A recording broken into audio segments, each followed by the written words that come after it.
नमस्कार, स्वागत है आप सभी का न्यूज़ प्रभात मीडिया में।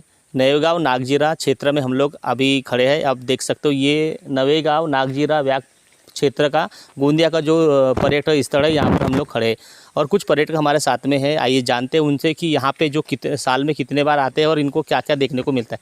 क्या बताएंगे आप लोग, पर्यटन के हिसाब से आप लोग यहाँ पे आते हो और कितने रानी या कितने मिलता है आपको?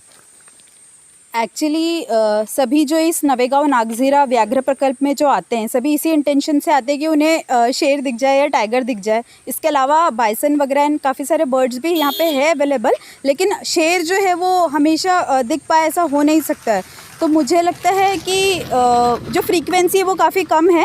सो जो प्रशासन ने इस चीज़ के ऊपर मुझे लगता है कि काफ़ी ध्यान देना चाहिए कि किस प्रकार से शेर या उनकी जो इंक्रीज़ करने के लिए जो उनकी क्वांटिटी है वो किस प्रकार से हम सहायता कर सकें।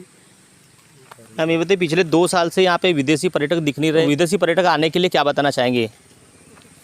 एक्चुअली कोरोना के कारण पहले भी in comparison to Pench and Chandrapur जो है वो यहाँ पर हमेशा से थोड़ा फॉरेस्ट टूरिस्ट की जो संख्या है वो थोड़ा कम रही है, और साथ ही जो कोरोना के टाइम से 2 साल से तो और ज़्यादा कम हो गई है। और जैसा कि हम सभी जानते हैं, जो हमारा इकोनॉमी डेवलपमेंट के लिए या फॉरेक्स रिजर्व का जो इंक्रीज़ होना चाहिए हमारे देश की इकोनॉमी को डेवलप करने के लिए, उस हिसाब से हमने फॉरेस्ट टूरिज़्म हमारे फॉरेस्ट जो टूरिस्ट है वो ज़्यादा से ज़्यादा अट्रैक्ट करने पर ध्यान देना चाहिए। और क्योंकि वो कम हो गए हैं तो यहाँ पर उनके हिसाब से हमें कुछ सुविधाएं करनी होगी। जैसे कि मुझे लगता है स्पेशली जो फर्स्ट प्रॉब्लम उन्हें आता है वो होता है लैंग्वेज का, तो एक ट्रांसलेटर या इस तरीके से कुछ एक माध्यम बनाने की आवश्यकता है जिससे कि उन्हें लैंग्वेज बैरियर बहुत ज़्यादा डेवलप ना रहे। सेकेंडली मुझे लगता है कि जो कन्वीनियंस है, जो रास्ते की जो बात होती है, तो वो उस एट पार हमें होना चाहिए, जो फॉरेन कंट्रीज़ है उतना अच्छा होना चाहिए सो दैट उन्हें ज़्यादा तकलीफ ना हो यहाँ पर आने के लिए।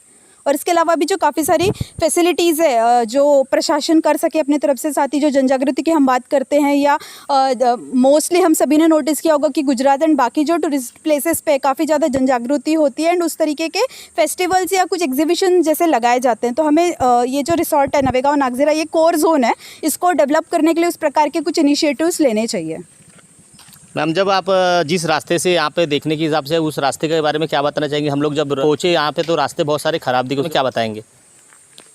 सबसे पहले तो मैं यही कहना चाहूँगी, क्योंकि ये कोर जोन है तो बाकी कोई और ज़्यादा यहाँ पे अपार्ट फ्रॉम जो ऑथराइज्ड यहाँ पे जो हमारी अथॉरिटी है, कंसर्न अथॉरिटी है, उनके अलावा कोई और काम नहीं कर सकता है।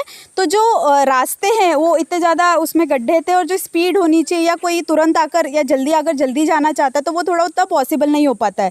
तो रास्तों की हालत सुधारने की बहुत ज़्यादा आवश्यकता है।